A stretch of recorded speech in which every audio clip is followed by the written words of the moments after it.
nuestro país y para ello tenemos a Carlos Meléndez, director del Observatorio de Universidades. ¿Cómo estás, Carlos? ¿Cómo estás? Un gran placer. Mira, estamos yo, está Rafael Romero y está la duda de si uno tiene que estudiar en una universidad, porque entre la inteligencia artificial y que las nuevas profesiones son que si influencer, youtuber, chef, pop-up chef, etcétera, uno dice, bueno, ya yo no estoy para estar estudiando 5 años en una universidad si lo que da plata es esa cosa. Sí, pero las sociedades necesitan a su vez de los médicos, de los profesores, de los ingenieros y del resto de profesiones que solamente se garantizan a través de las universidades. Hay globalmente una discusión sobre la funcionalidad que tienen las carreras largas universitarias en el mundo, pero sigue siendo incuestionable el hecho de que el conocimiento que se produce no solamente a través de la formación de profesionales, sino a través de la investigación, de la producción de conocimiento científico, genera mayor bienestar para la humanidad. Y hablando, estamos conversando con Carlos Meléndez, director del Observatorio de Universidades. En mi época, cuando yo estudié en bachillerato, uno tenía que presentar una prueba que le daba más o menos idea a los profesores del nivel que tú tenías y por ende tú optabas a una u a otra universidad. Ahorita el nivel estudiantil de los muchachos que quieren ir a una universidad, ¿en qué estado está? Lamentablemente, en los últimos 10 años, el nivel educativo, la preparación con la que llegan nuestros estudiantes, nuestros jóvenes, en algunos casos todavía adolescentes a las universidades se ha reducido. Por lo tanto, el impacto que tiene esta precariedad en las universidades, sin duda alguno, va en aumento. Para nosotros los docentes universitarios poder adaptar los contenidos entendiendo que estos estudiantes no llegan con el mismo nivel, significa un retroceso para la universidad. Además de toda esta discusión global, Venezuela tiene estas particularidades que hoy, digamos, lo que había sido en la era democrática venezolana, incuestionable el hecho de que, y es más, así se decía en el discurso, para ser mejor persona hay que estudiar. La universidad te garantizaba la movilidad social, pero hoy en día esto no es así. Entonces nuestros jóvenes discuten eso, de bueno, ingreso a la universidad o no ingreso, y por eso hemos visto que del 2012 al 2023 la reducción de la matrícula universitaria está alrededor del 60%. Que 60% es altísimo. Y también han tenido, no solamente, como tú lo acabas de describir de una forma alarmante, disminuir, reducir la exigencia o hacer propedéuticos, que bien que la UCAP, por ejemplo, ha tenido que hacerlo en algunos casos. Es decir, recibes estudiantes, pero ya va, muchachos, antes de que entren, por favor, pasen por aquí estos 2 meses para leer, escribir, analizar, Claro. etcétera. Está el otro factor que han tenido que diversificarse. Es decir, hoy en día en la Universidad Católica, por ejemplo, hay moda, hay videojuegos, hay la entrada de carreras como diseño, arquitectura, y esto ha ayudado a seguir atrayendo gente a las universidades. Sin duda alguna, la capacidad y la gestión que tienen las universidades privadas para poder adaptarse al contexto ha sido superior. Pero aquí otra realidad que si bien es positiva en tanto que estas instituciones han mostrado una capacidad de adaptación importante. Un ejemplo claro es la Universidad Católica Andrés Bello. Las posibilidades que esto se dé en las universidades públicas es mucho más difícil por distintas razones. Por que estamos ante una camisa, con una camisa de fuerza, porque la reglamentación que dirige y las políticas públicas dirigidas a las universidades públicas es mucho más restrictivo. Y también porque los cambios en la universidad no son tan rápidos como si se pueden dar en las universidades privadas, ¿no? Claro, yo estuve en el consejo que se encargó de cambiar en un momento dado el pensum de comunicación social en la Católica, creo que antes del último cambio, el cambio previo, y el proceso no solamente es lentísimo, sino que luego tienes que contratar nuevos profesores para cada materia, y luego vienen las revisiones. Y lo otro que ocurre es que la tecnología que se está aplicando, las metodologías que se están aplicando, ya no solamente en comunicación, como que ocurre, por ejemplo, Sí. que vas a aprender edición de videos, el Ajá. programa cambia, sino en todo cambian constantemente. Entonces, algunos han optado por carreras más cortas y luego tienes que estar en un perenne curso de actualización Claro. de todo lo que estás viendo. Y yo creo que también hay un rol que deberían tener las instituciones de formación. Y es uno de los desafíos. Lo importante es saber en qué condiciones estamos también para poder hacer frente a esos desafíos. Esto es más fácil en sociedades en las que las posibilidades de transformar sus instituciones, bueno, por sus condiciones políticas son más factibles. Por ejemplo, ¿cómo hacer esto en unas universidades? Según la última encuesta que nosotros hicimos en cuanto a las condiciones de infraestructura, 85% de las instituciones de educación superior en sus baños no funcionan. El 91% de los universitarios nos dijo que no tiene servicio de agua continuo. En el 95% el internet no funciona. Y Ayer se robaron el cableado eléctrico de la Universidad de los Andes en Táchira. Sí, igualmente sucede con el resto de las universidades públicas.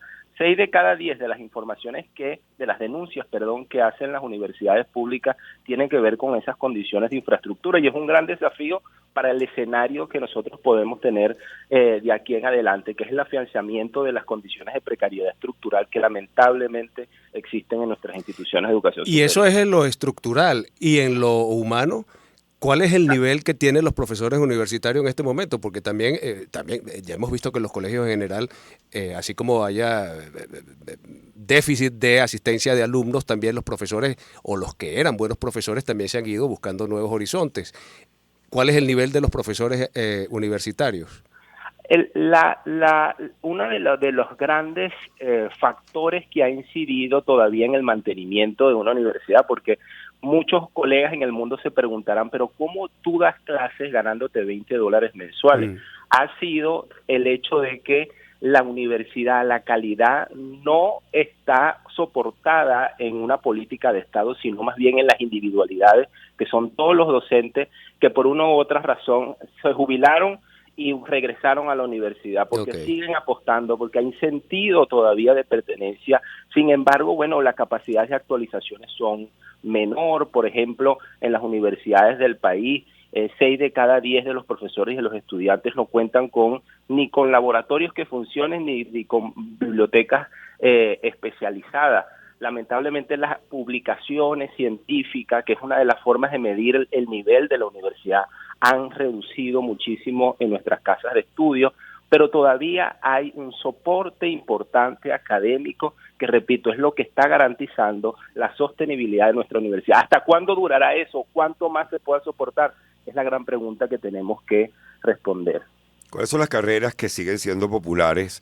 Y porque sabemos que, por ejemplo, filosofía, literatura, historia se han ido relegando porque era un lujo que uno se daba estudiar esas carreras. Sí. Pero, por ejemplo, ¿cuál es el estatus que sigue teniendo medicina, derecho, administración, o ingeniería, que eran, digamos, aquellas que supuestamente te aseguraban un futuro?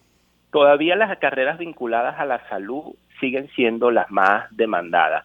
En nuestras universidades públicas se han inventado formas de ingreso alternativos. Hay universidades de nuestras universidades autónomas o semiautónomas que publican las posibilidades de ingresar por disponibilidad de cupo. Es decir, mira, esta carrera veterinaria no tiene estudiantes suficientes, venga, traiga unos papeles específicos, ingrese. Cuando nosotros sabíamos que entrar a una universidad pública y sobre todo en las autónomas era muy difícil. Muy difícil, tenías que tener un promedio muy alto para poder entrar. Eso no existe ni en medicina y en psicología, que siguen siendo las carreras en este momento más demandadas. Las carreras vinculadas a las artes, a las humanidades, son las que han tenido más impacto, sobre todo porque el gobierno del 2020 comenzó a generar unos planes de priorización de carreras, y en la priorización de carreras como sociología, como filosofía, como letras, no están priorizadas.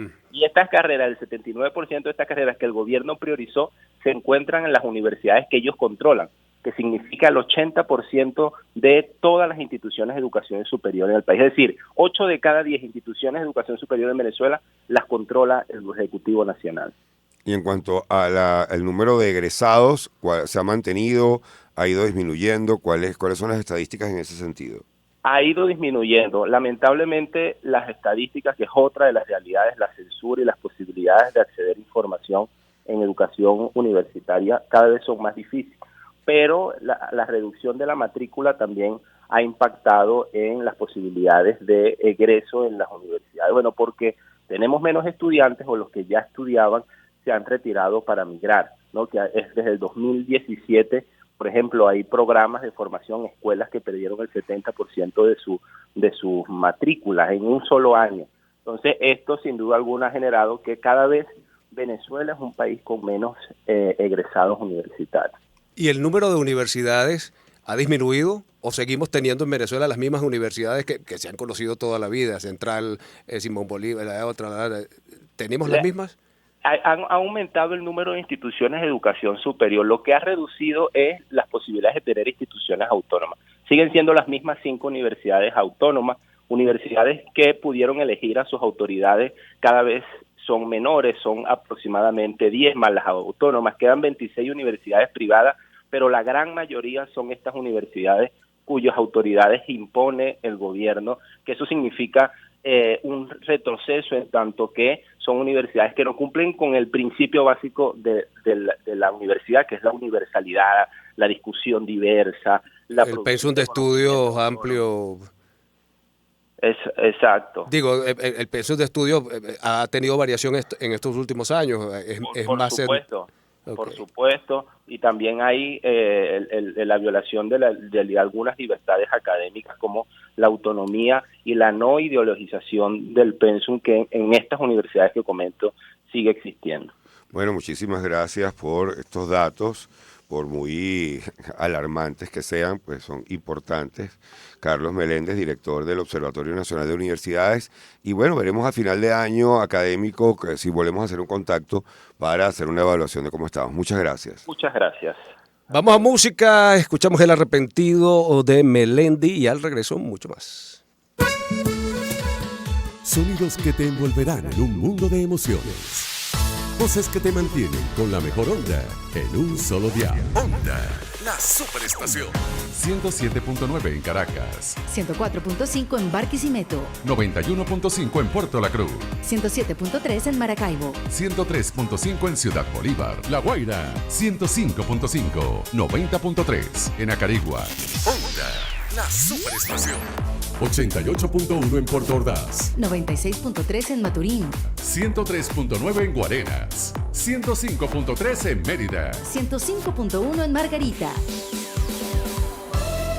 Déjate sorprender con sonidos y voces con el mejor estilo. Onda, la superestación. Así somos, así somos.